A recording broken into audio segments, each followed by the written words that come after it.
Josh, there are a lot of muscle cars here at Barrett-Jackson. Cars from the 60s, muscular, big engines, brutish, but this is something completely different. It's a nice, pleasant car.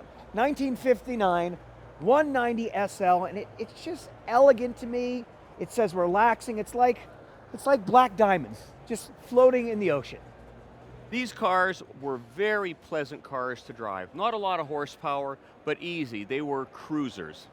And this thing it's amazing. This is the baby brother to the 300 SL, and the 300 SL just a few years ago sold for over $2 million. So it's pushing the value of the 190 up, whereas this is usually a relaxing, car pushing the value up. People want it. Let's talk to the owner, Mark Hyman. Hi, Keith. Mark, why do you buy 190 SLs? 190 SLs have become very desirable. First of all, they're beautiful cars, they're reliable cars, they're easy to own and maintain. But they've gotten more expensive recently, and I believe it's a result of the fact the 300 SLs have gotten very expensive. They started $1 million to go up to $2 million. These cars have a similar look, and they're a fraction of the cost. With the price of the 300 SL going for over $2 million, I think Mark is right. The 190s are going to follow suit and really go up in price, but I think it's just a little bit too early for it to hit the price where he thinks it's going to be. You know what? Let's look under the hood. You got it. Wow, it's beautiful. Isn't it beautiful? Great. It's beautiful, but is it correct? It's very correct. A couple things to note. Tar top battery. Correct German hose clamps. You'll notice in a lot of cars they put regular American clamps on. These are correct. CAD plated hardware. This is very important on a 190 SL. The correct Solex carburetors. A lot of people put Webers on them or Mikunis, which is incorrect. A set of carburetors like that's probably $8,000, $9,000. So it's done very, very proper. Now, it sounds like you know these cars awfully well. I do. Be frank with me. Yes. Is there anything on this car that you would pick at that you think should be improved?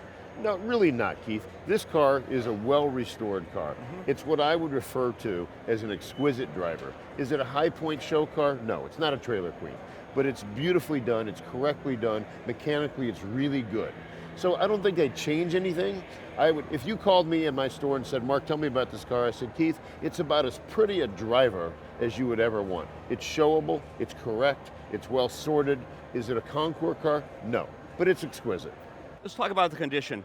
It's a nice car with a lot of eyeball, but it's not perfect. When I'm looking here, I see some flaws in the paint. Yeah, and I notice back here, if you notice, the seats, they're not lining up perfectly. The left seat, left driver's seat is leaning back a little bit. So for me, I'm going to give the condition of this, I think I'm going to go with a 2, but a nice, solid, a good 2 with this. Mark, before we get to price, let me talk about collectability. Yep. This car is not an A, which would be a 300 SL, but it's a solid B. Yep. Now that affects the price. If it was an A, it would be worth more.